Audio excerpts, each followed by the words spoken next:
Again, welcome, welcome. If you join us on Zoom or on YouTube, or if you're here in person with us. My name is Dean, and I am called administrator, music director of this church. Mostly just a very avid member for a long time, dealing with both the joys and and the headaches. And it's a pleasure and a privilege and an honor to be able to do that here for you folks.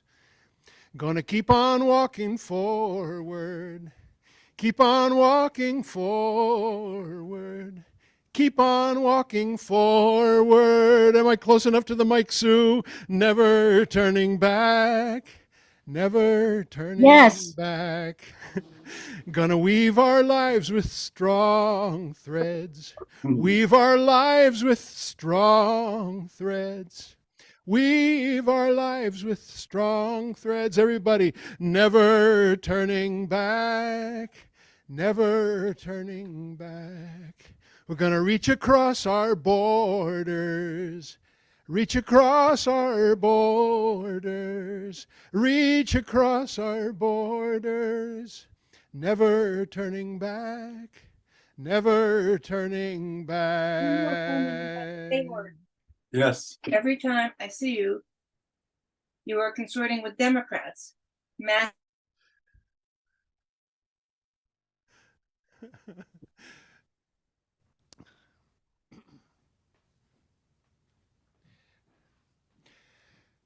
Well, again, welcome. We're here in the beautiful aftermath of a magnificent event that happened here on Friday night.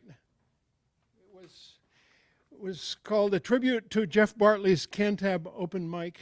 We had about 40 people, and really nice lasagna that was prepared by Luis Guzman, and we even had some adult beverages. Don't tell anybody though. We're supposed to be a church. We just called them libations, or we didn't call them the blood of Christ, but we called them libations and things that are appropriate for a church.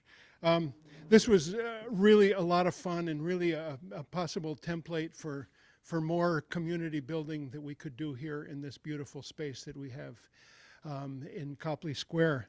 Among the participants in this open mic, I don't know if you know these folks, but if you're in the songwriting world, Jim Infantino was here, and Don White, and Jimmy Tingle, the comedian, came and did a beautiful set, and it was just really nice. I'd never had personal contact with him, but he's a renowned Boston public figure, has done lots of huge events, and he was here. And what I just loved was just the gratitude that he expressed. Thanks so much for doing this. Thanks for having me here. You know, from somebody of that stature, it was just really a great thing, and it just renewed our faith in this spot, this place, as a center for movement building, community building, for beauty spreading, and excellence and hunger to learn. This is the time of the season when we start bedecking this place with red and green, which is why this is kind of Dean's show and tell, and I'm sure some people get kind of sick of it, but I happen to be obsessed with Maya fabric from a place called Solola, which is right over Lake Atitlan. And I was just there in April and had already an inventory, but now I have a whole lot more inventory. We're gonna make this a festive place. Red and green shall never ever be seen in the darkest time of the year. That's some British folk song for the holidays. But that's my first little show and tell. Boom, Luis and I are gonna put those up. Next thing is a gratitude for last week's event, which was put together by Sue Kranz, who gave me this book as a gift. It's called Unforgetting: A Memory of Family, Migration, Gangs, and Revolution in the Americas by Roberto Lovato. We're hoping to have him as a speaker someday. And Jose Aleman was the other part of that presentation, and it was really a beautiful thing for me personally to have that Sunday, which is just so close to home for yours truly. I spend a week every 6 months in El Salvador, taking folks there to visit and promoting friendship and promoting community in 4 villages, and one of them is called El Higueral, where Sue now lives. She was with us, and where she and I are traveling to on December 4th for a week. So thank you, Sue, for this amazing book, and we hope to get him to speak. And now, maybe, Sue, if he speaks and you're in El Higueral, you can watch it from there, because they just have recently an internet hookup, which has its ups and downs in a village that's never had it before, but that's a whole nother subject. The next book I show you is called Which Side Are You On by James Sullivan. James Sullivan is a music critic of the Boston Globe. And I bring this to your attention just because he just wrote an article in last Sunday's Globe magazine about the Peace Abbey. The Peace Abbey is our 2023 recipient of the Sacco and Vanzetti Award. Sacco and Vanzetti, we give this award annually. They were incredible, a huge part of our history. And when we were founded in 1920, the case had just arisen, and we were with them for the first 7 years of both of our lives and the 7 years of their case, which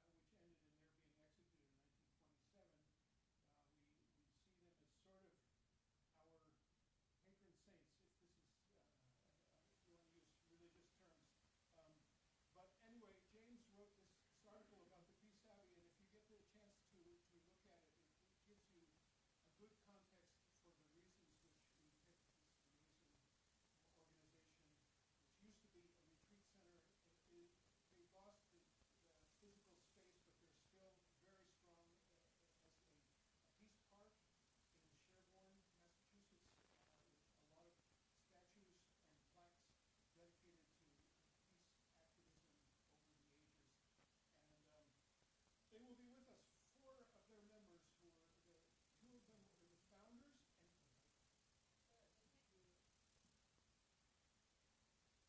it seems to be on. There's a red. Red means can't hear it. Let me put a different mic up. This is the green.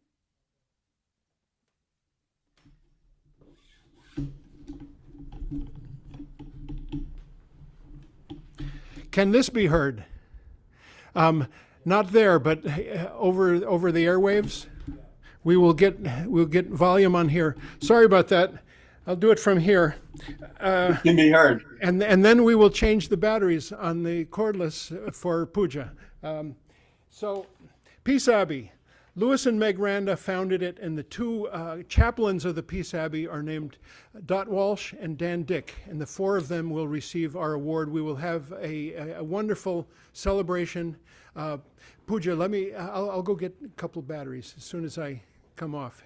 And that is on Sunday, December 3rd at 1 p.m. I hope you will join us for that event. Sacco and Vanzetti Award recipient, the Peace Abbey. Let's see, what else? Okay.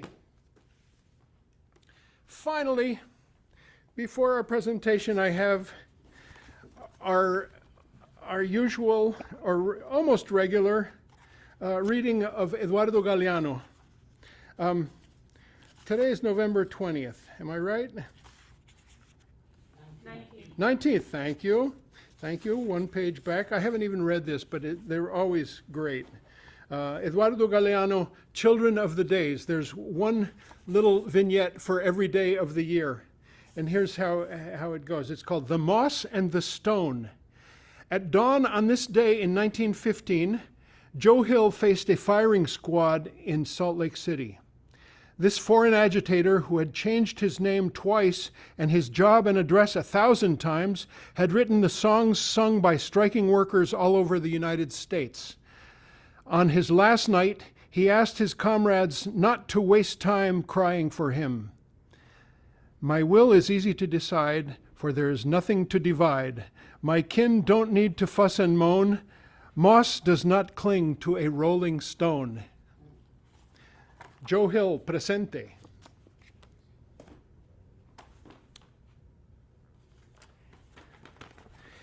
And now, let's bring on our presenter for today.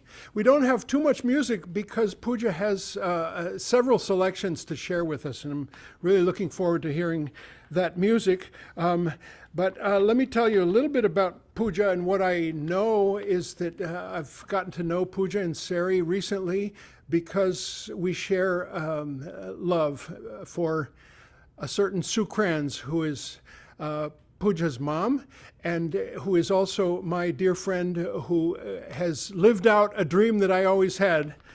Sue lives in El Higueral, Chalatenango, El Salvador, and is there pretty permanently and has done amazing work there, has founded a preschool and is teaching the preschool and training a couple others. Sue is a retired educator, and I have over the years, over 32 years to be exact, traveled there twice a year and spent a week, but never been able to get inside the village like living there full time would do. And so she's living out my dream, and that is Puja's mom. Let me tell you about Puja. Puja Kranz Howe, he, him pronouns, is a South Asian transracial adoptee and identifies as transmasculine and queer. He loves to cook, go on adventures, is a lifelong learner. He has facilitated and led social justice and identity exploration programs for people of all ages for over 10 years. Puja, welcome, and thank you so much. And let me put this mic in front of you till I get the cordless all set. Oh, geez. Sorry.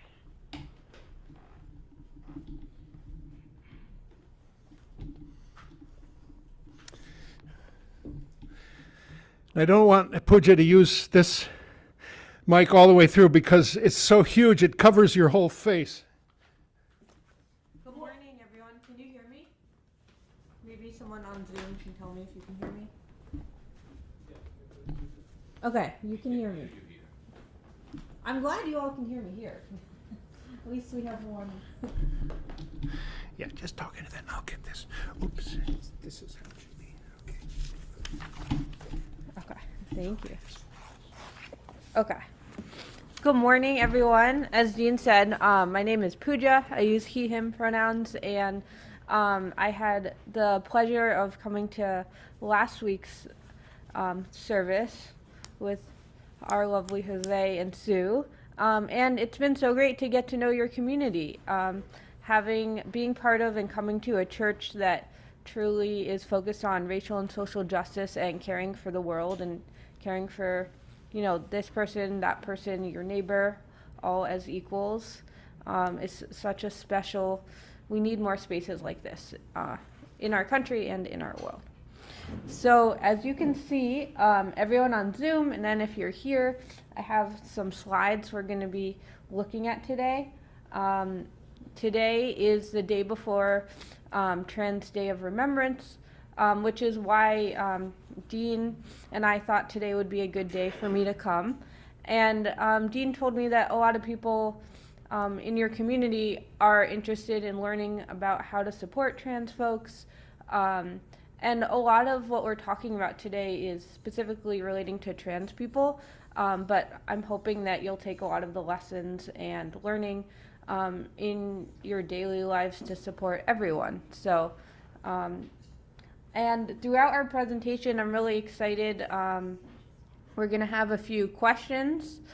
So in the audience and on Zoom, I would love to hear your answers. And then also, I want people to feel free to ask questions in the chat or out loud through each of my slides, because there's going to be a lot of content today. So I want it to be more of a conversation, and my mom, Sue, is texting me questions on my phone. So if I'm looking down, I will see, hopefully I'll see your questions, everyone online. Great. So as I said, so the colors pink and blue. This is the trans flag. I'm sure many of you have seen the pride flag or the LGBTQ flag. This specifically is the trans flags. And fun fact, there is I don't even know, over 20 flags for each sexuality. Look them up, they're awesome. But this specifically is the trans flag. So I see there's people. Okay, awesome. So I'm going to start off with a little introduction about myself and my story, and then we're going to get into questions and definitions and learning about trans folks and how to be an ally, and then also we have a few videos as well. So this is a picture of me on the left. I'm assuming it was taken by one of my parents, who I think are actually, both my moms are on the call. And this is 2000 Boston. I'm not sure exactly what street this is in Boston, but this is one picture, I'm sure of many, of me at the Boston Pride March. And I love this picture because it really shows, and it's a moment in time of my childhood, which was full of pride marches, activism, mainly from my parents, and specifically creating more spaces and education around inclusivity for all genders, and thinking about families. And there's so many kinds of families to have. So I love this picture, one, because I don't actually remember being there, but two, because it really shows that when I was young, growing up in a household with two moms, that wasn't the norm, but my parents helped me and helped the world know that that could be the norm, and that, whoever your parents are your parents, or whoever takes care of you, family is family. And then we have the quote on the right here, which is one of my favorite quotes and really helped me in my transition of coming out. And it says, as a trans person, you don't transition to become someone else. You transition to stop pretending that you are someone else. There's a huge difference. So for me, in my transition, as a child, I dressed as a boy, and really felt like a boy. And I remember, I think on my 4th birthday, asking my mom, Sue, if I could be a boy, and she said I could be whatever I wanted. And but I don't remember that, but she's told me that story. And then in middle school, I grew up in Western Mass, which is in the hill towns. I grew up on a farm. It was a very beautiful, I had such a lovely childhood. But one thing that I was always, I think, struggling with was fitting in, especially as a brown person. And so I think being trans and, wanting to actually be a boy, in middle school, I started to wear flared jeans. I don't know if anyone wore flared jeans in high school. And dressing more feminine. And I think that was, I want to make sure, can people hear me? Just let me know. Okay. Okay, great. Fitting into the norm, and being a brown person, specifically being a brown Indian girl, it was really important for me consciously, but I think really mostly unconsciously, to not seem different. And so even though I dressed like a boy until 6th grade, being trans, that idea of being trans, or being okay, I'm actually going to be a boy, it didn't cross my mind. And I, grew up in such a loving and caring household, knowing that you can be who you want to be, but because of racism, and I think conformity, and assimilation, it just never crossed my mind, I could continue to dress as a boy if I want to, or I could be who I want to be, because I really grew up in a pretty predominantly white neighborhood and school. And looking back, it wasn't like, oh, I want to be like, oh, this is who I want to be. It was like, there's something missing, and there's something I always used to think, and until about 3 years ago, I feel like I'm not being my authentic self. Like, there's something missing, but I couldn't really figure out what it was. And so I know for a lot of people, they'll say like, oh, I knew I was trans when I was a baby, or etc. But for me, I just knew something was off. There's an analogy that I love, and you know, everyone's experience is different. So every trans person's experience is different, everyone's experience is different. But this idea that you're wearing your shoes, right? So everyone's wearing shoes right now, I think. Imagine your shoes were on the opposite feet. So your right shoe was on your left shoe, and like vice versa. And you're walking around, and something feels weird, right? You're like, okay, and pretend like they look exactly the same. So like no one knows that you're wearing the wrong shoe. And so you're walking around and you're like, I'm wearing the wrong shoe. Like something feels weird in my butt. Like something's weird. And you're like, oh, I don't know. And then you switch your shoes and you're like, oh, I switched my shoes. And so this is one analogy, which I think for me coming out as trans, and it was a it took years for me to really realize that I was trans, but when I finally, you could say, switch my shoes, which it wasn't one act, but this idea of being like, okay, this is who I am, this is who I've always been, there was such a relief and just a comfortability in my body, or knowing the comfortability that I wanted to find in my body, which really didn't, it was just, I knew something was wrong, and I knew something was off, and I knew that I wasn't feeling like myself, but I couldn't place what it was. And through this presentation, you'll see that there's so many different trans experiences. So this is just specifically my trans experience. But I think that analogy and thinking about who you are in your body, and I'm sure a lot of you can actually really relate to like maybe wanting to be someone, or wanting to share a part of your identity or part of yourself, but not feeling comfortable or safe to do it, or it's something new, so it feels a little scary. Yeah. So I'm gonna keep going.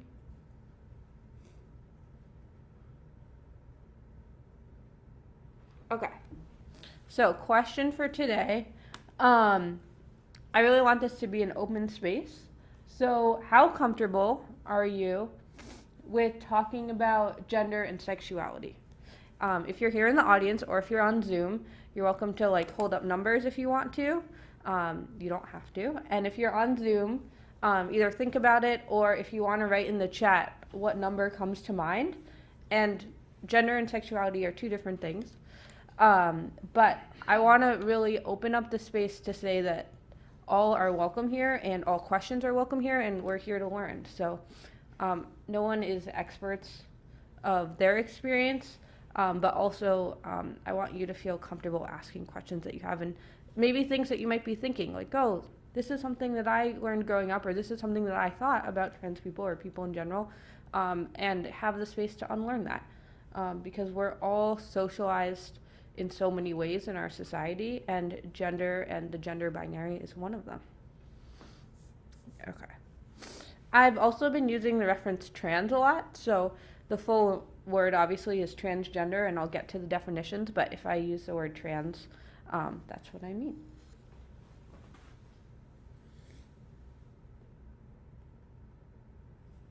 I'm actually gonna, oh, you can't hear me. Oh yeah, that's great.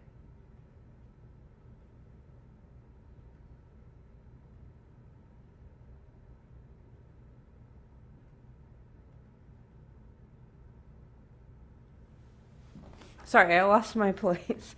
Okay, so now we're going to go into community norms. And these are norms that you can use today in our conversation, but also generally when you're having racial and social justice conversations, when you're talking with your family, when you're talking with your coworkers. So I'm going to explain each one. But I really use these as a guide in my work, also in my life as well. And it continues to be about growing and learning. So that's what these are guiding principles for. So let's start with live first, speak first, which is basically around if this is your lived experience. So, for instance, today we're talking about being trans. For trans folks that are here, it's really important to center their voices and their experiences. So, if you're in a conversation, say it's more of a conversation than a presentation, and someone's like explaining about what their experience is as a trans person. Say I wasn't trans, it wouldn't, or even if I was trans, it wouldn't be at all good or affirming in any way for me to go in and be like, oh, well, that's not my experience, or that's not what my cousin said who's trans. Live first, speak first is really about honoring people's lived experiences, especially those who are trans or hold other minority identities, and knowing that your relationship or your experience might not be the same, but that doesn't take away their experience. So then we also have lessons, leave, stories, stay, which I think is really important. In this space, I want you to take what you learn and what you learn and take away from my presentation today. But generally, say you're having a conversation with someone and they come out to you and they say, oh, I'm queer, I'm trans. I think it's always really important, and if you feel comfortable, but also even if you don't feel comfortable, asking them like, oh, is this something that you're just sharing with me, or is this something I can share with other people? Maybe it's a colleague at work and they're like, oh, I use these pronouns. Asking like, oh, can I use those pronouns around our other colleagues? Can I use those pronouns around your partner? Really thinking about safety and also comfortability. And so a lot of times when someone shares something with you, it's not always about like something that they're ready to share to the world, and honoring that and asking, which I know can feel really uncomfortable, but just asking people, oh, can I use your pronouns in this setting or in this setting, or is there anywhere you don't want me to use these pronouns or this name, is really affirming, and it helps people know that you want to do what they want to do and what they feel comfortable in. So normally in spaces, I think it's just really great to think about also when people are like sharing their individual stories and you don't know them. So sharing what you learned, but not maybe sharing their name or like specific details. Mind the gap, which is really a theme for today, that we're all learning. We're all socialized, what we think about the world, what we've been taught about the world, talking about gender today, but in so many ways is around a certain socialization and a way that we think about, how we grow up, ways that we're raised. And so mind the gap is really thinking about we all are at different ways of learning, and that's so important. Educate yourself. This is one I just added, but it's really important to think about. Today, I want you to ask questions, but if you're talking to someone who's trans, or if you're talking to someone who's person of color, and you're asking something, think about, is this something that I could Google? Is this something that I could look up? Or is this something that, like, maybe I do want to get their opinion, and having that caveat of like, oh, I have this question, but I know it's also not your job to educate me. And that's really important because a lot of times folks who have minority identities are always educating others, and that's exhausting. So it's something that sometimes you can just Google or look up. And that's really important to do. And also looking for, say you're thinking about trans rights or trans resources, looking for organizations that are specifically centering trans folks or written by trans folks, because a lot of things we know on the internet are not true. Take care of yourself. This is true for our presentation today. If you need to use the bathroom, if you need to stand, it's really important. But also think about taking care of yourself in general. So say you're having a conversation with a neighbor, and they say something that's maybe transphobic and you want to push back. A lot of times it's important to think about your safety as well, and how comfortable you are and what's the relationship that you have with that person. As an ally, as someone that maybe isn't trans, it is really great to have that conversation if you aren't trans, because you can be an ally, but also your safety is always really important. Any questions? Yeah.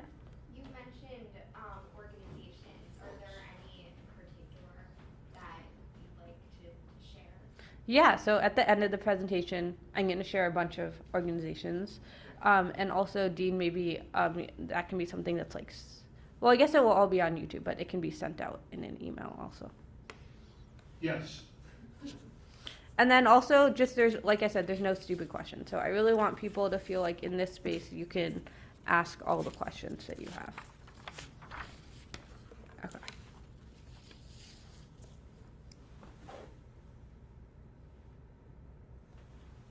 So now we're going to get into some definitions.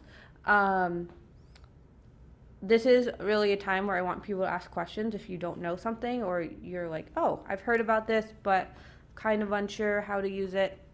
So I'm just trying to figure out which one I should look at. I'll look at my screen. I want to make sure.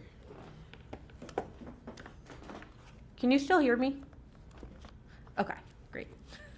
Okay, so today I want to start with gender and sex. So a lot of times people think there isn't a difference between gender and sex. So when a baby is born, their sex is their biological chromosomes, their physical, either male or female. And we'll also talk about, I see that there's not a definition for intersex, so we'll come up with that together. But a lot of times, have you ever heard the question when someone's pregnant or maybe someone's expecting? Can anyone guess what it's going to be? You're having a boy or a girl, right? Are you having a boy or a girl? And let's think about this. The baby, the human being that's either supposedly a boy or a girl, hasn't even been born yet. So when, in our society, and I think it's like a universal thing, when people, before they even come out of the womb, there's this idea and there's a lot of expectations. If they're a boy or if they're a girl, that they're going to be like this, or they're going to be strong, or they're going to be into Barbies, or Barbies are great, but anyway, there's just so many social expectations before even kids are born, whether they're a boy or a girl. So another question you could ask is, do you know the sex of your baby? And they would say, oh yeah, and people might be like, oh, you mean yeah, or they might be like, what do you mean the sex of my baby? Like, they might be like, you mean the gender? And that's a teaching moment where you can say, like, oh, this is actually like, gender and sex are two different things. It is something that I think a lot of people are used to just saying, oh, what are you having, or what's the gender? So there really is a difference between sex and gender. So gender is one's internal sense of being a man, woman, non-binary, or maybe neither.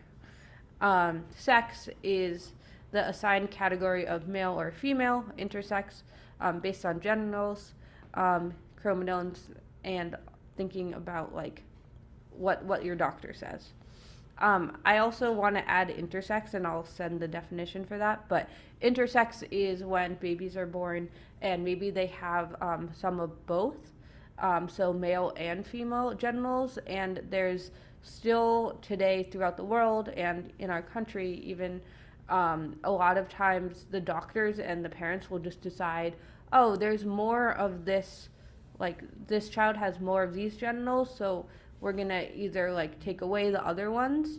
And a lot of folks who are intersex, they'll grow up and like they'll only think that they have one set of either male or female genitals, body parts, but then when they realize they're intersex, or maybe they don't realize and they're not told, it's really hard. And so there's been a movement to get more folks to share and wait until kids are older so that they can like make that decision together. So yeah, and I still am learning so much about intersex folks and identity, but I definitely encourage you to look into that. So then How frequent are the cases of intersex? Yeah, so Yes. I think that I have to look because I can't remember the exact percentage off the top of my head, but I think it's similar to how many redheads there are in the world. So I know that you probably don't know how many redheads are in the world, but I will definitely get you that stat. I think it's like 5% or something. So it's a small percentage, but the other thing about being intersex is a lot of people, it will just happen at birth and they won't know. The parents might not tell them. So a lot of people, I think, it's kind of a hard stat to gauge because there's so many people that it's not reported or they don't know. So it's definitely a small percentage, but I think that number probably is a lot bigger. Great question. Okay, so gender expression. The way one expresses themselves through their body language, clothing, hairstyle, maybe your name. Gender expression is how you express your gender, who you are. So it's individual to each of us. A lot of times someone will dress more masculine or more feminine, or maybe they will try to dress neither, and that's gender expression. I'm gonna if there's any questions in the chat, you can re-pop them in. Don't think so. Okay, transgender, why we're all here today. So the umbrella term for referring to someone as referring to anyone whose gender identity, man, woman, non-binary, does not match the sex they were assigned at birth. There's a lot of different definitions for transgender, but I want to specifically look at this one because it is an umbrella term. So I identify as trans, I also identify as non-binary. Someone can identify as trans, but not necessarily non-binary.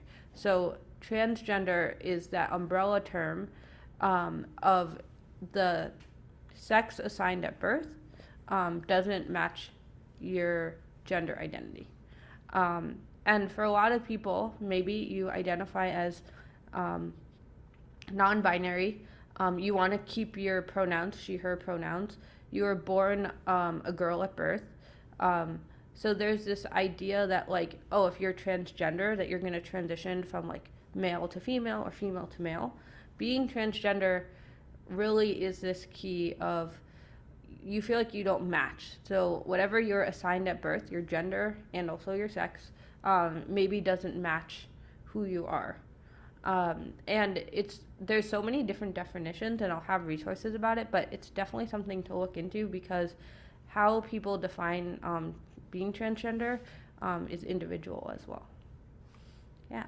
So cisgender, which is interesting. I wonder if this word will always continue, but cisgender is referring to anyone whose gender identity matches the sex they were assigned at birth. So I think a lot of you probably identify as cisgender. If you were raised as a boy and you grew up and you're a man and you're like, oh, I'm a man, that's who I am. That would be someone who's cisgender. I remember in my stage of coming out, I asked my fiance, it was a random night, I think it was 10 p.m. And I said, oh, do you ever question your gender? And she said, no. And I've heard that from a lot of trans folks, that this idea of being oh, this doesn't feel right. There's something here. If you're cisgender, which is totally cool, being cisgender is also great. You don't question your gender. It really fits with who you are. And then we also have non-binary here, which is referring to anyone that's neither a man nor a woman, but also to expand that definition, thinking about you can be gender non-conforming, you can be gender expansive, gender fluid, non-binary. It can really mean that you either don't identify as either. Maybe you identify as kind of feminine, but only on some days. Non-binary is really thinking about not being male or female. I see something in the chat. What is the term used for a person that undergoes surgery to change visible gender? Great question. Thank you for bringing that up. And that was actually my next caveat, that being trans, you don't have to, someone who's trans, someone who identifies trans, that doesn't mean that you have to undergo surgery. So a lot of times, I had top surgery. People have surgery to affirm their gender. And there's so many different kinds of surgery. There's hormones that you can take. But there isn't a specific term, because being trans, being transgender, being non-binary, it doesn't necessarily mean that you have to have a surgery. And a lot of people don't have access to surgery. The general term I would say is gender affirming surgery. That would be the term that you would use, but there isn't a specific identity that goes along with that. Let me know if that answered your question. That's a great question. Yeah. We have a question from Sue. How does sexual orientation relate to sex, as defined by your previous slide? I'm gonna get there. You're ahead of me. Give me 1 second. Let me go to my next one. Okay, so it kind of goes off of Sue's question. So sexuality, I said, how comfortable are you with gender and sexuality? Gender is, someone's. We can go back to it for a second. Someone's internal sense of being a man, woman, or neither, non-binary, etc. Sexual orientation is, which I don't have a specific definition here, but sexual orientation is who you are attracted to. So someone could be transgender, but maybe, they identify as a trans woman, but they're attracted to men, so they identify as straight. So your sexuality or your sexual orientation, which I'll get to in a few slides, can relate or be completely different from your gender. Okay. Does that make sense to people? Yeah. Okay, cool. I see a lot of head nods. Hopefully on Zoom that makes sense too. So also, heteronormativity, the belief that, which kind of goes off of Sue's question, heterosexuality is the norm and or assumption for all people that are heterosexual. Cisnormativity is the belief that being cisgender, aka the gender that matches the biological sex assigned at birth, is the norm. So these two things kind of go along. That question of, what are you having? Is your baby a boy or a girl? A lot of times when we're growing up, there's also this assumption, if you're a man or a woman, that you're attracted to the opposite sex. So heteronormativity and cisnormativity are these two definitions and the labels for that. And my hope for today is that you'll be looking out for it and thinking about, how does this show up in my life? When someone comes over, a lot of times people assume that little kids, like nieces and nephews, that they're going to grow up and when you get married and you marry a man. There's so much heteronormativity and cisnormativity in our culture, in our society, in TV shows that exists. And a lot of times it's so ingrained that we don't even notice it. So it's a great exercise to be like, hey, wait a minute. You just assumed, or maybe you're at work and you got a new job and someone's like, oh, are you married? Who's your husband? If you're a woman, right? Or you're at the hair salon and someone's like, oh, there's so many places that people assume our gender based on the way we look, and then also maybe who we're attracted to. Pronouns. I'm sure many of you have heard of pronouns, and a lot of times when we think about transgender folks, pronouns comes up. I just want to stress, you can be trans or non-binary, but still use maybe the pronouns that were assigned at birth. So if you're a woman, if you were born a girl, but you identify as non-binary, but you maybe still use she, her pronouns. So you can be transgender, but your pronouns don't necessarily have to change. So pronouns are how do you refer to yourself or how you refer to someone else when you're not using your name.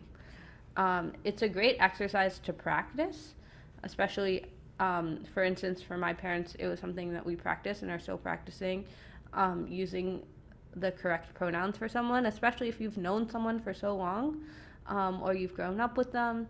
And it's really important as the non-trans person, say if someone uses the wrong pronouns, I'm talking in a sentence and I'm talking about Dean and I say, hey Dean, she, blah, blah, blah, blah.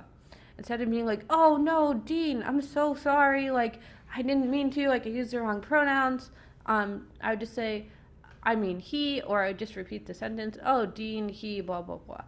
In that moment, it's so important when you misgender someone, to just correct yourself if you remember, or if someone corrects you, just be like, oh yeah, I'm sorry, correct yourself and move on. And if you want to have a conversation after, but it's never the job of the trans person to console you or say oh, it's okay. It's really important if you remember, or even if you remember afterwards. Sometimes people will send me a little note and be like, oh, I'm so sorry. But just try and correct yourself, and not make them feel bad or that they have to console you. Okay, so here's a list of pronouns. There are many pronouns. I forgot to mention that I have a program for trans and non-binary youth at YWC at Cambridge, called Gender Expansive Youth, and I've been learning about so many pronouns. So this is a very small list. There's also neo-pronouns. So as I said, pronouns are how you refer to someone when you're not using their name. And I want to point out that if someone uses Oh, it's all good, Dean. If someone uses no pronouns, that means that maybe they just want to use their name. So when you're referring to someone, you just want to use their name. If someone uses all pronouns, that might mean that they, in a sentence, you can change up their pronouns. So you could use she at the beginning of the sentence, they at the end of the sentence. It's really important to always ask people what if they use different pronouns. Say like, oh, can I use these pronouns at work and at home, or do you want me to just use these pronouns here? Like I said before, if someone comes out to you asking like, oh, can I use your it's called your dead name, which we'll get to, but can I use these pronouns here or here? And a lot of times people will tell you, but it's always affirming sometimes to ask as well.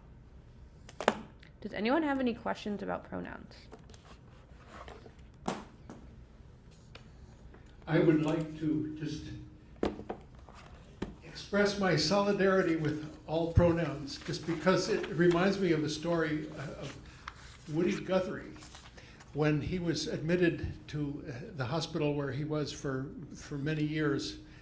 They asked on the admission form religion, and his answer was all. And that makes it easy for me. People ask me my religion, and I want to say, oh, I'm a Quaker Unitarian Zen Jutheist, but when I'm in El Salvador, I'm very Catholic, which is too long and unwieldy. So all is one that I like. Thanks, Dean. That's a great example. I also want to mention that people still use, and it's totally fine if you do, but a lot of times people will say, what's your preferred pronouns? Pronouns aren't preferred, they're just who we are.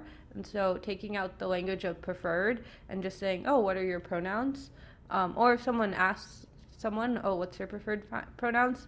Being an ally, a lot of times in these instances is like just educating people and not having it be the trans person having to educate someone that using the word preferred is outdated, and it just kind of goes to this idea that trying to think how to explain it. It kind of goes to this idea that we choose who our pronouns are.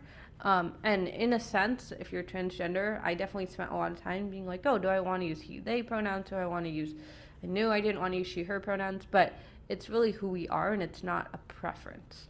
So using the word preferred pronouns, instead just ask, what are your pronouns?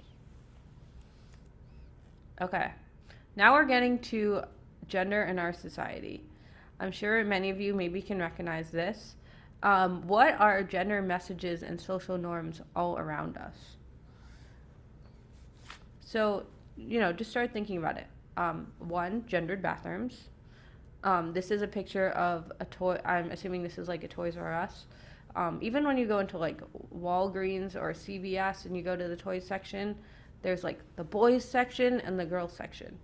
Our society is so gendered in so many ways, not just with toys, but in so many parts of our lives, that there's this idea that there's a binary. This is for men, this is for boys, this is for women, this is for girls. And I think a lot about, for me being a trans person and thinking about gender expansivity is around who are these boundaries and who are these gender binaries really for? Do we need them? Thinking about clothes. Clothes are so like either male clothes, women's clothes, or men's clothes. Do we have sections of just like genderless clothes? Thinking about gender binary and this idea of like man versus, not verse, but like man and woman, it takes away so many people's lived experiences. When you're thinking about men, some men might want to dress feminine. In our society, specifically for men, and why transphobia is a big thing and violence towards trans people, specifically for trans women, it has a lot to do with thinking about gender and thinking about gender norms and this idea of masculinity, and that how could someone give up their masculinity to be a woman? And so when you're in your life, also along with cisnormativity and heteronormativity, think about gender stereotypes. Okay. So here, I really love this graphic. A lot of times when people think about gender, they think about either like male or female. And so this graphic down here on the right, which you all can see it. Okay, great. This idea of like gender spectrum, it's not like, oh, over here is male, over here is female, but there's so many different ways to either be masculine or feminine, to be non-binary, and it's kind of like, I like this graphic because it's like paint colors. We also have gender attribution, which is a new term to me, and I really love it because it's how you are perceived by others. Coming out as trans, cutting my hair, having top surgery, I started to pass more sometimes as a man, or I actually kind of look like a 16-year-old boy because I don't have facial hair, but gender attribution is how the world sees you and views your gender.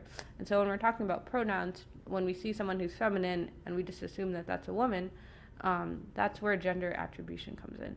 And then we also have gender identity, which is how you view your gender, gender expression, which is your clothes and how you express yourself, and then sex assigned at birth.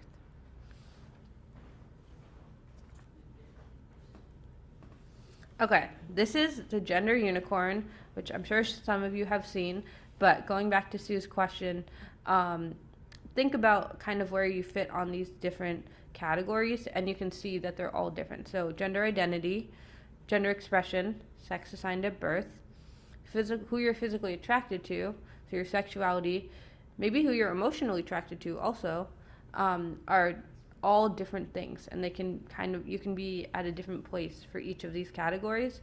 And I also want to stress that if you're cisgendered, or if you identify as straight, so someone who's a man attracted to a woman or vice versa, a lot of times we don't think about who we are and our identity because our society, our world, that's how it is for everyone. So there's this saying that like cis people don't think about their gender. Also, for instance, a lot of times white people don't think about their race. If you have that privileged identity, it's really great to really think about it and think about how it shows up in your life. Okay, so this is one of my favorite cartoons about being non-binary, and it's basically about that idea of either like you're male or you're female or you're somewhere in between. And so I'm just going to read the last side. It says, oh, wait, I'm trying to see if I can zoom in. No, I'm nervous to press anything. Anyway, maybe it's better to think of gender as a galaxy. Most people tend to orbit around gravitational center, but not everyone does. So like male or female, like some people are way over here. And I think it's thinking about how to be an ally and thinking about as a trans person, not assuming someone's trans means that they're like male or female to male. And this whole idea of thinking about non-binary is so important.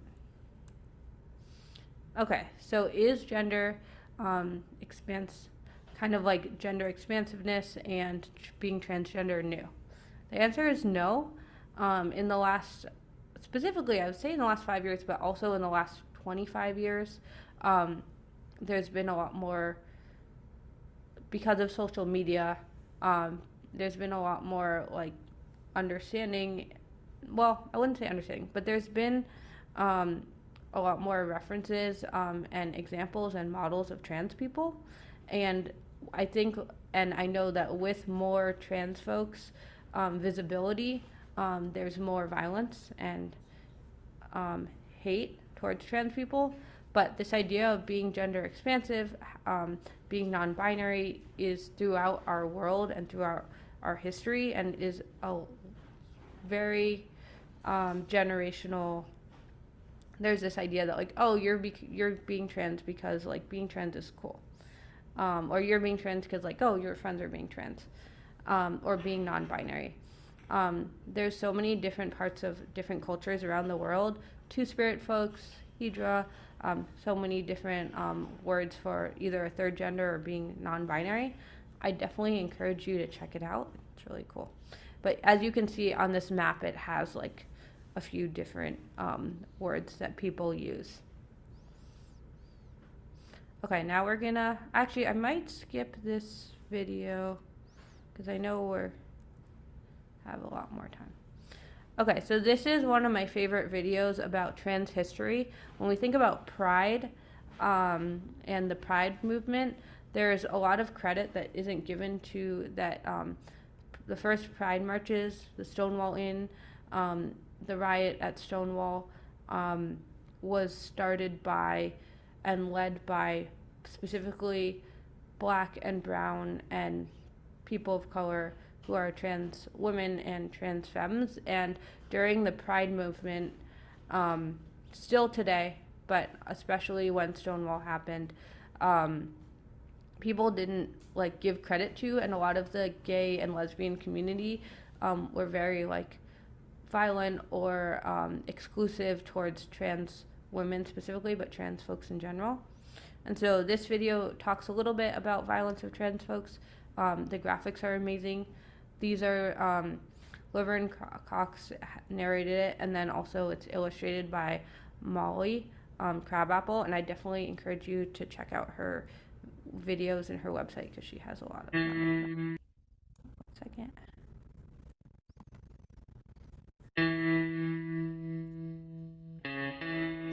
On a hot night in June 1969, police raided the Stonewall Inn in Greenwich Village, New York. But this time, rather than be arrested, the queens and street kids fought back. The riots that ensued are considered the beginning of the LGBTQ movement in America. But the movement has much deeper roots. 3 years before Stonewall, in August 1966, trans people at Compton's cafeteria in San Francisco also rioted against the police. Late at night, when trans people congregated there, police would routinely harass them in their sanctuary. But on this night, led by trans women and femmes of color, the community resisted. Similar but lesser-known uprisings occurred in Los Angeles at Cooper's Donuts in 1959, and at the Black Cat in 1967, and in Philadelphia at Dewey's Restaurant in 1965. There are probably many other such events yet to be uncovered. They remind us of our courageous history of resisting institutionalized bullying and oppression.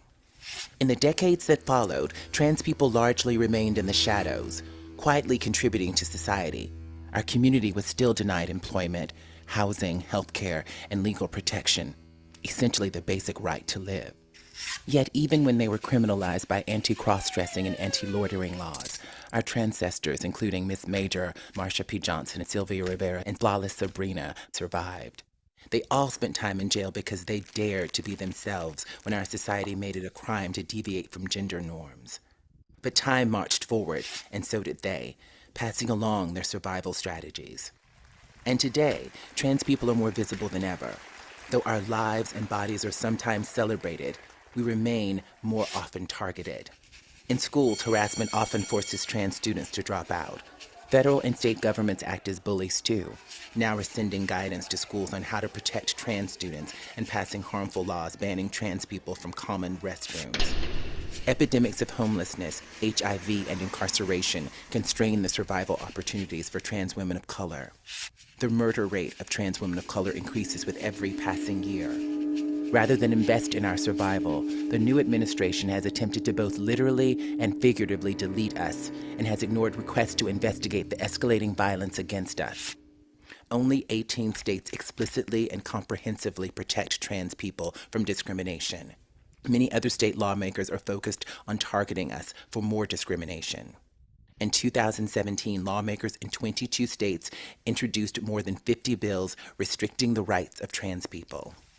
Even as these lawmakers signal that we are not worthy of protection, we persevere. Most of us have already spent years in dark places wrestling with our truths, feeling ashamed of who we are. But when we manage to survive and even to love ourselves, we are stronger than ever. Try as they might, these lawmakers cannot erase us. Our rights will be hard won, but we are winning. Our community is resilient and our history of resistance runs deep. Following in the footsteps of Flawless, Major, Sylvia, Marsha, we fight back the way they did. We take care of each other. We tell our stories, and we demand justice. Join the fight in courts, in state legislatures, in the streets, in the voting booths. Resistance is our birthright, the gift passed on from our elders. We We carry the lessons of Cooper's, Stonewall, Compton's, and the many strategies that continue to give us hope and life. We have always existed, and we will continue to fight until we are all safe and free.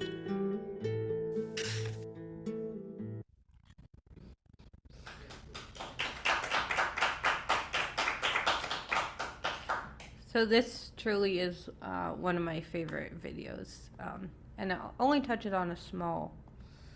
Give me 1 second.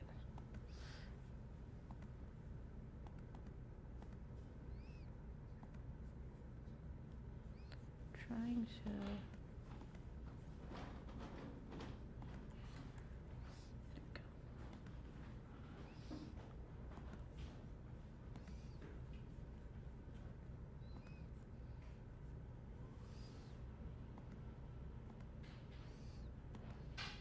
Okay.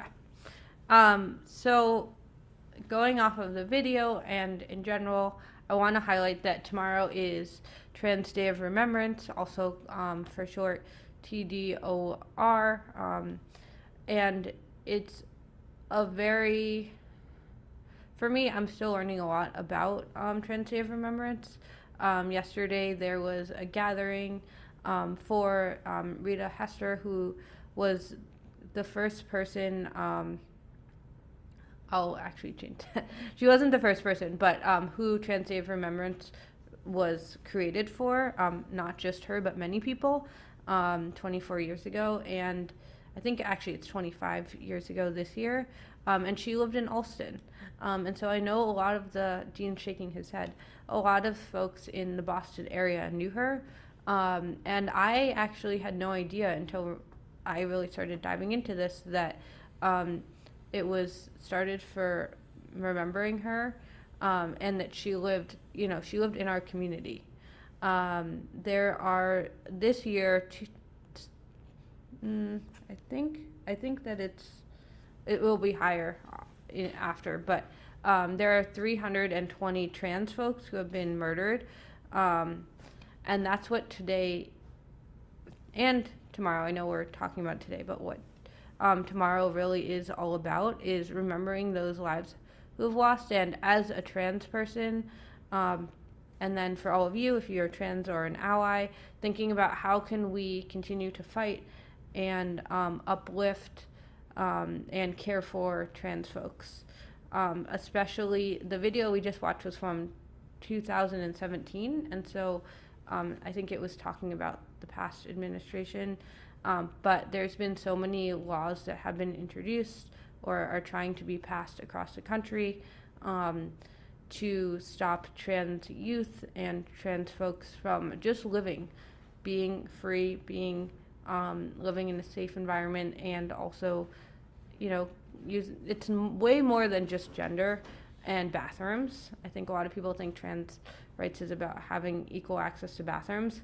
That's so important, but Trans Day of Remembrance is about remembering those lives who we've lost, and knowing that a lot of trans folks who are killed due to violence of transphobia, we don't even know their names because they, no one has like a record of it.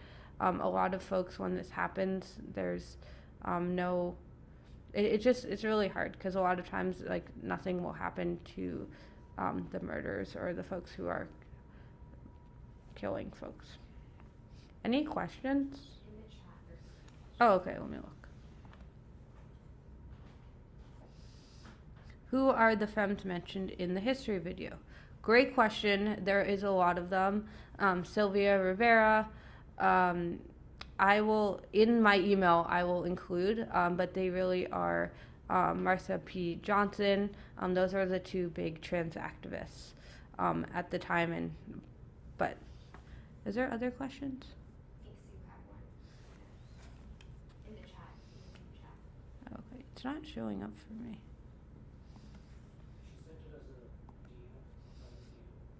Oh, like to just me? Oh yeah, that would be great. She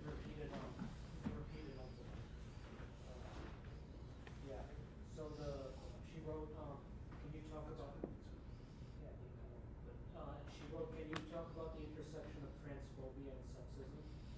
Oh, yeah, great question. Let me finish this and then I'll get to that. Okay, so here are some pictures of Rita. And this mural, I want to go check it out. I would encourage you to check it out. It's on Cambridge Street in Alston. And the vigil yesterday for Trans Day of Remembrance and honoring Rita and many others was put on by Trans Emergency Fund.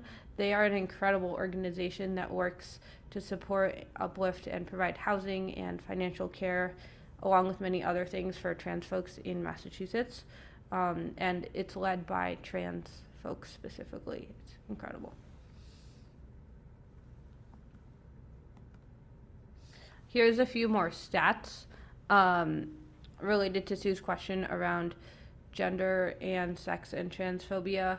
I think it's also really important to think about racism, and trans women of color, specifically brown and black trans women, are killed at the highest rate and also experience the most violence and harassment.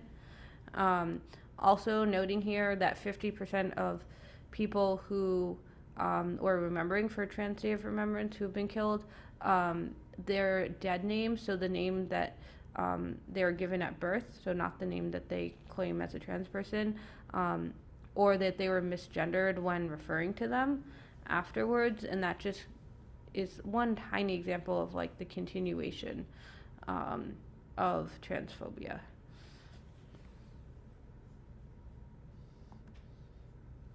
Okay.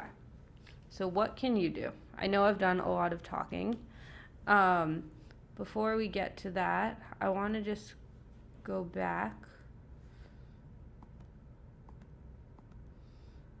to this question. How does gender show up in your life? You can also add in heteronormativity, cisnormativity. I want to encourage everyone to put something in the chat if you feel comfortable. Does anyone here want to share how gender shows up in your life? No pressure. Just a great thing to think about. So gender norms and kind of the binary of like male or female.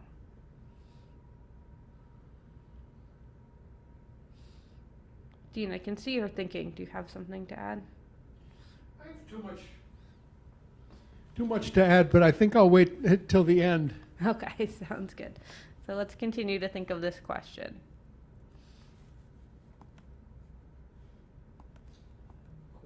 Yeah. How do transgender feel about sexual activity? Tolerant and accommodating, or impressive and judgmental, reflective of societal norms in this country? About sexual activity? Yes, how do they feel about sexual activity in general?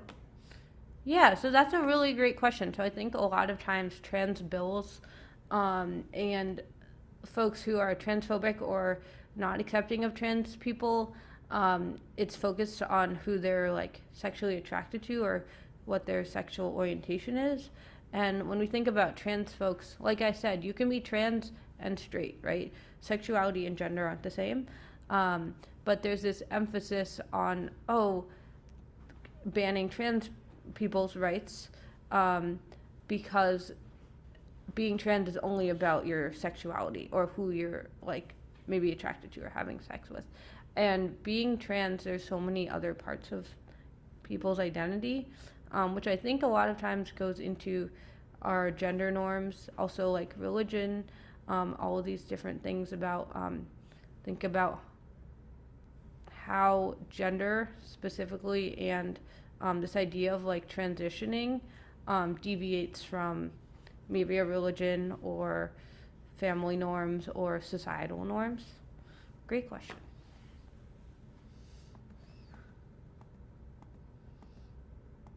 Okay.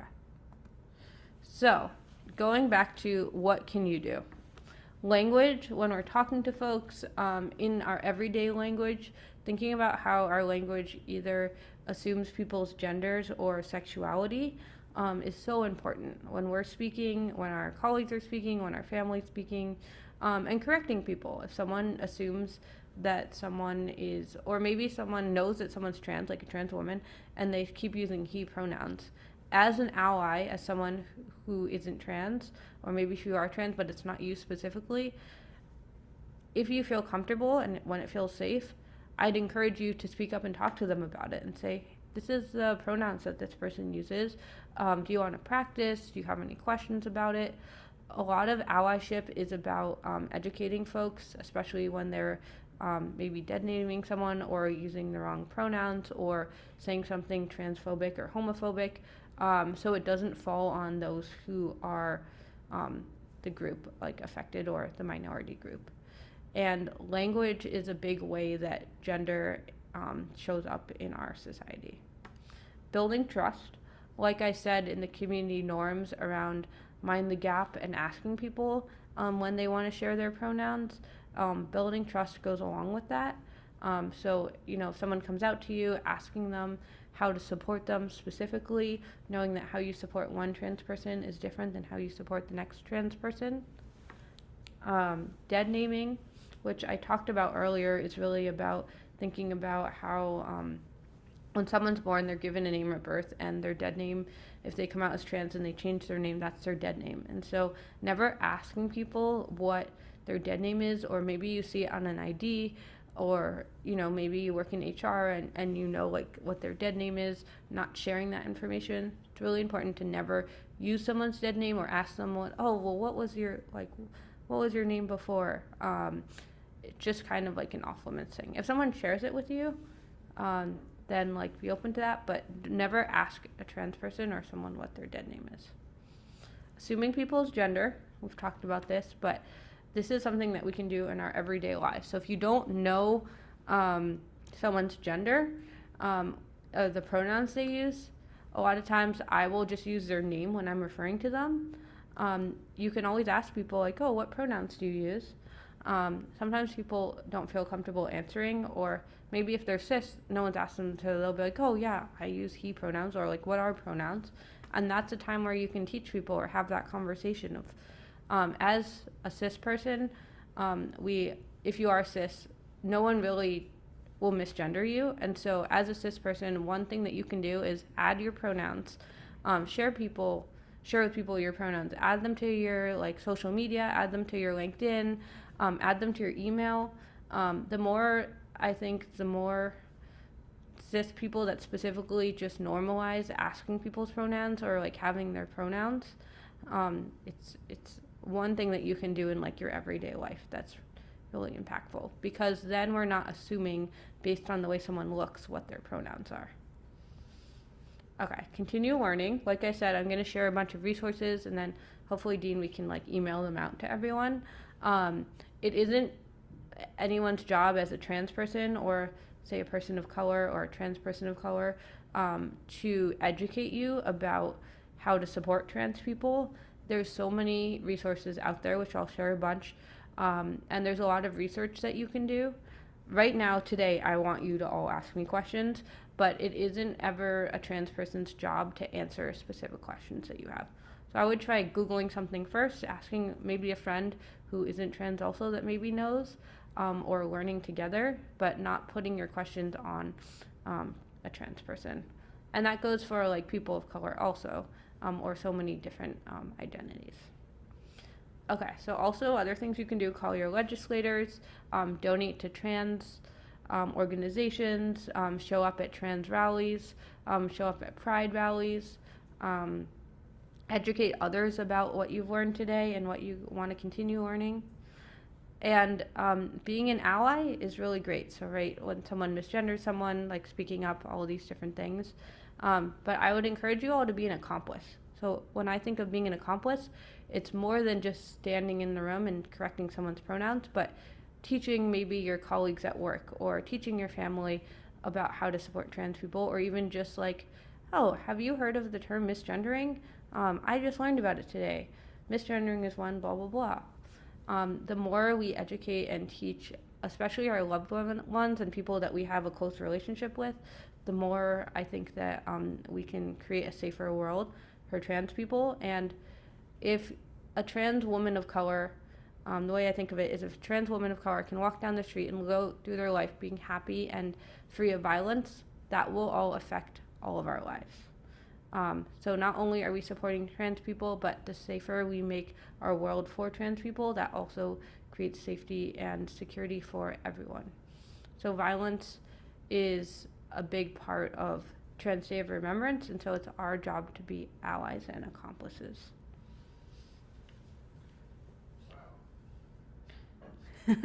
Yeah, I have one video. But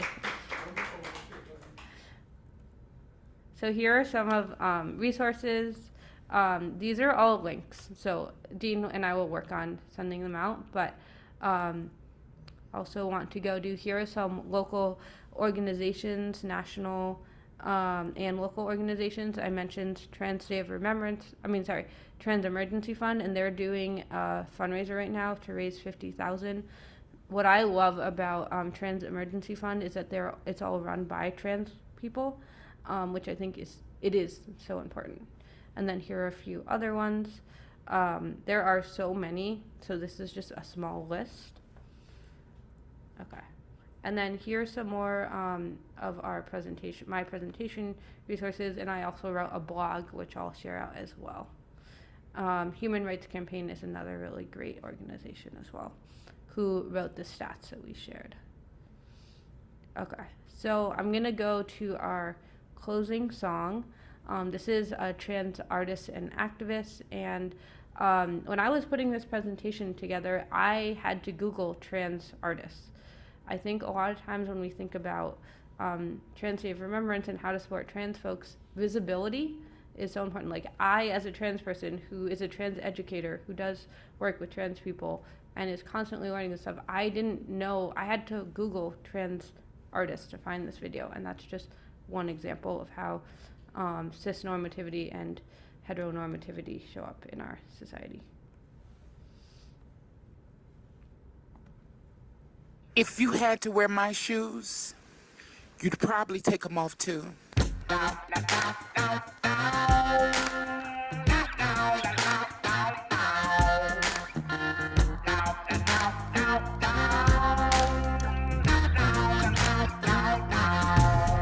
There's an outcast in everybody's life, and I am her. There's a shadow in everybody's front door, and I am her. There's a dark cloud in everybody's sunlight, and I am her. Oh, no, I am her. All that glitters isn't gold, at least that's what I've been told. I got so many issues and problems that I go through. Sometimes I can't sleep at night. If I hide my face, heaven forbid, it wouldn't be the worst thing that I ever did. It's a hell of a world that we're living in. James 2:10, a sin is a sin. Don't look at me immediately and whisper behind my back, thinking I'm naive. It's my southern hospitality. Tolerates more business than I can believe. There's an outcast in everybody's life, and I am her. There's a dark cloud in everybody's sunlight, and I am her. There's a shadow in everybody's front door, and I am her.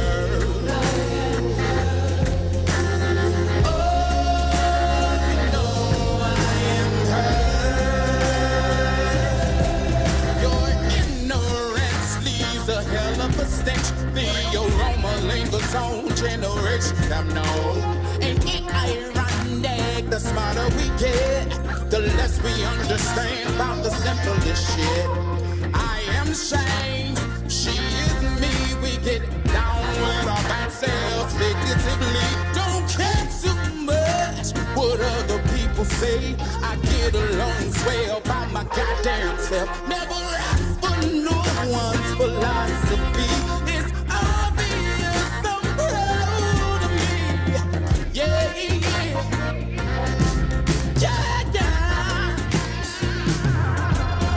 There's an outcast in everybody's life, and I am her.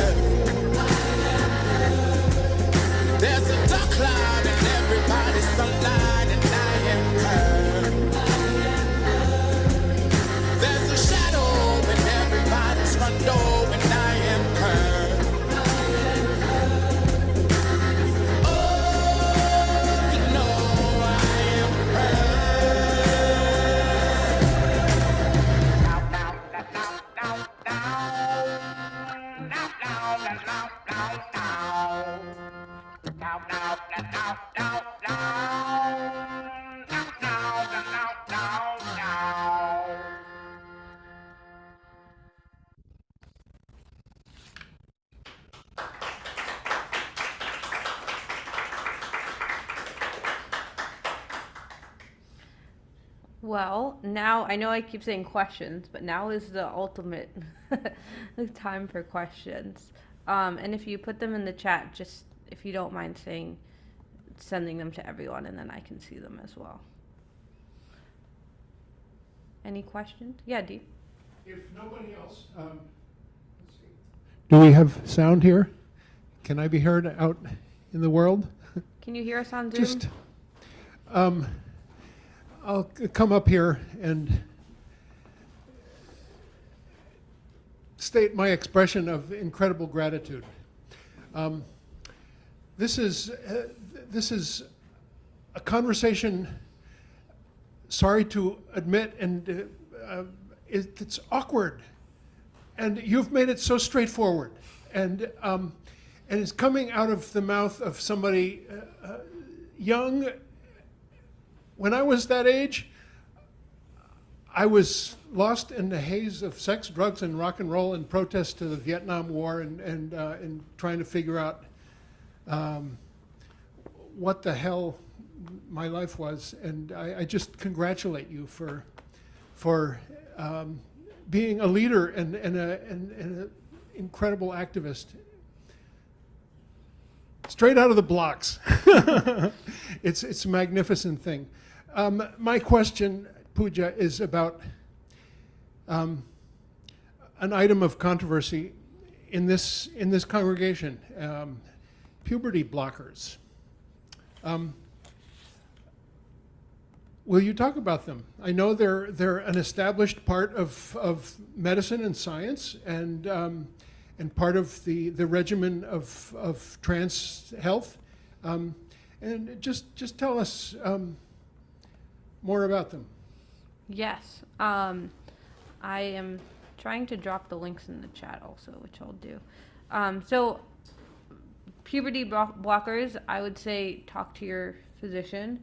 But specifically, a lot of the trans bills right now for young people is around blocking their access to puberty blockers, which is this idea that if someone is like a preteen or a teen, when they go to their doctor and they ask for puberty blockers, maybe they were born a boy at birth, so born male at birth, and then they are trans, and or maybe they're not sure, maybe they're non-binary, and having access to puberty blockers, it would stop the development of like going through puberty as their sex assigned at birth.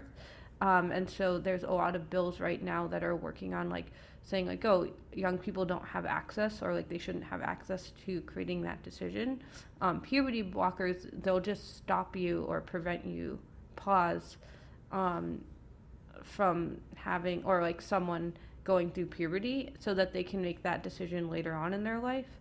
For instance, if you're a trans woman or a trans man and you want to have top surgery, so removing or creating breasts, if you have puberty blockers, that would allow you, say you're a trans man or a teenage boy, that would allow your breasts to not be developed, and so that you could, like, that could be an incredible affirming and life like altering thing of growing breasts, or going through puberty as a woman if you are a man or a boy.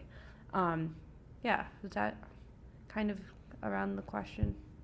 I think it really goes back to like consent. And I saw this quote recently, and it was a picture of parents, and it said, "Don't be your child's first bully."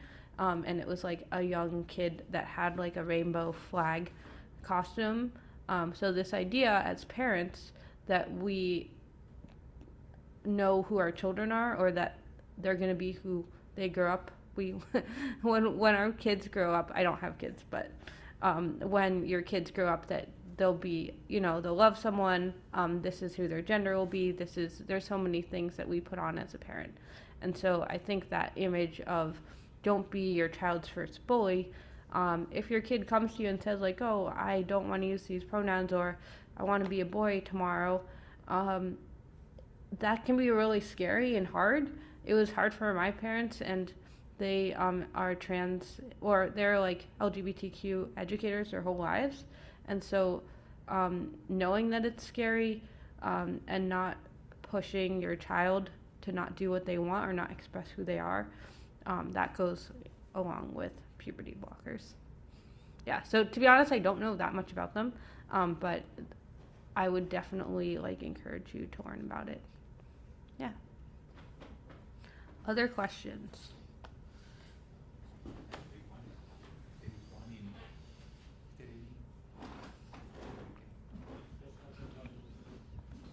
Well, I have a question.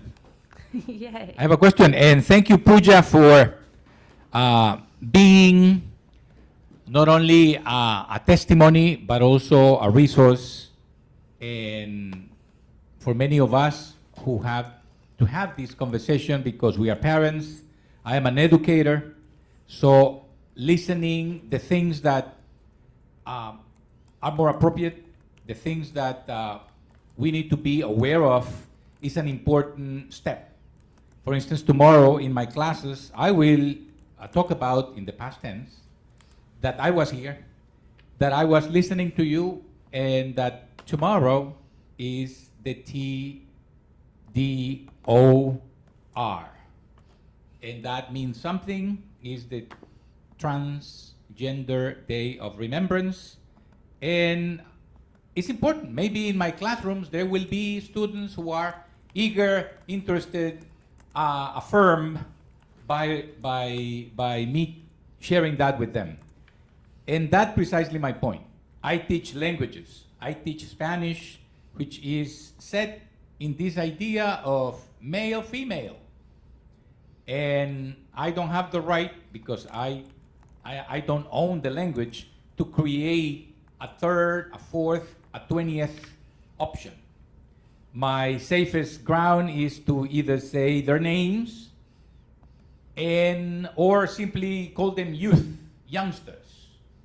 But occasionally I go into the chica, chico, only to realize that that can be hurtful, or it could work against what we are trying to promote, which is more inclusivity, more acknowledgement of a fluidity, a diversity. So my comment goes in the direction of thank you for helping us, helping me as an educator, as a parent. And here comes the question, which is how much patience do we need to have with people who are getting to know the differences, getting to overcoming the mishaps, the missteps, the errors of by mistake, by ignorance, by habit, by bias, saying the wrong pronoun or saying the wrong thing. And I ask this question precisely because an entire group of people have been in trouble for not showing too quick of an adjustment to be appropriate, to be right, not to make errors. And I have seen how these activists who want to do good have been trashed for not showing the appropriate awareness or doing it right now, or not being referred to resources or opportunities for all of us actually to learn how much patience do we need, how much patience and help can we get so that we can get it right the next time? Yeah, that's a great question. And I'm going to summarize and answer, and then if you want to follow up, let me know. Also, as a Spanish teacher, we could have a whole conversation about pronouns and gender in Spanish, but in a lot of languages, I know Spanish is very gendered. There's been a lot of controversy and talk about what is a gender. Is there a gender neutral pronoun to use in the Spanish language? And a lot of times that wasn't created by trans people. So it's a really great conversation. Definitely have it with your students. When we think about how to help people now, I think it's a balance. There's always it's always better, like if you see something, or if you see transphobia or violence specifically, let's say someone's misgendered, it's better to say something and say it wrong, than not to say anything at all. And you know, if that moment of like, oh, do I say something in the moment? If someone's out and they've shared their pronouns, and then someone misgenders them, this is just a tiny example.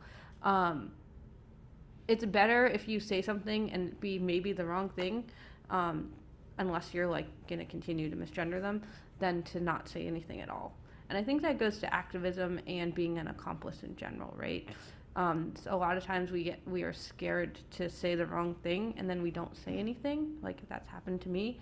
And in the moment, sometimes other people in the room or that specific person just needs, or is really grateful for that affirmation of like, hey, this was something that was said wrong, and like, let's try and create a safer, more inclusive community. Is that kind of what your question was? Okay. Yeah, great question. Yeah, you have a question? Puja, I really loved your presentation, especially when you said about the shoes, wearing the wrong shoes was so pictorial to me. Was so great, and thank you for all the slides and the videos, and educating me. Beautiful morning here. Last night, Jose and we were watching Miss Universe because it was in El Salvador, so it was a political show to us, you know, how much you spend on that kind of event when so many other things are lacking budget and compromise from the government. But one thing that surprised me was that 2 of the candidates of Miss Universe are trans, from Nepal and from Portugal. And I was wondering, wow, so they open up, you know, for gender in this perspective, and not sex, not assigned sex. And I was like, that's a step forward. But what about women in sports? What's your opinion about it? Because that was also another big issue in one of the coalitions we are part of. And Jose was saying how fast people still have so many biases to set back the movement going straight forward. And I don't have an opinion. So I'm just wondering, what do you think about this perspective of including gender in Miss Universe or in sports, like in Olympic Games? Thanks. Thank you. Great question. And that's incredible. You were watching Miss Universe, and to see 2 trans women, like that's, and then going back to thinking about the more visibility, the more violence there normally is. But for maybe a trans person from El Salvador to see that, like, it's just, there's so much joy in that, in you watching that and seeing that. Thinking about trans people in sports, there's a lot of bills right now also, and that's a big debate around like, so I want to just add, trans women are women, right? Trans men are men. Trans people in sports, it goes back to 2 questions. One is, our world and our society is so gendered. Like, why do we have gendered sports in general? There's a lot of stats and there's a lot of research, and I can share with Dean. There's a specific trans activist that I follow who's an athlete, and they share a lot of these stats. Any trans woman who's like maybe in the Olympics or like nationally or internationally, or even young people, if someone has been had hormones for X amount of time, they're like biologically, this idea that like, if a trans woman, like they're gonna win, like they have more of an advantage. That's just like not accurate. That hasn't ever happened. And also it's just more like transphobia. So this idea that having more co-ed sports, I think, is really important, but that like trans women or girls can't be on a women's team because they'll be faster. That's like just scientifically, it has never happened and it's not accurate. But it's a great question. Okay, great. I'm going to take one more question and then pass it back to Dean. Any more questions? And thank you all for coming today in person too.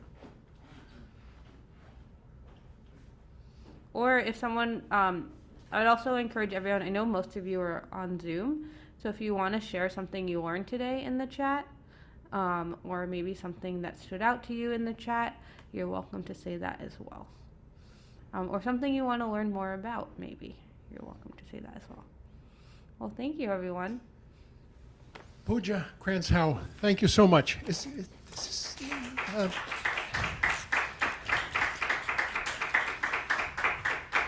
is a beautiful presentation that I'm going to very proudly share with a bunch of people, like a half a dozen families of sort of my demographic who have kids who are trans or just different gender identities, and who I've reached out and had conversations with about this very subject and learned a whole lot myself.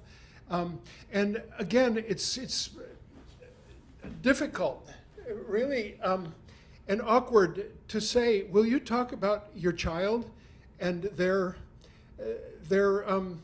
gender identity?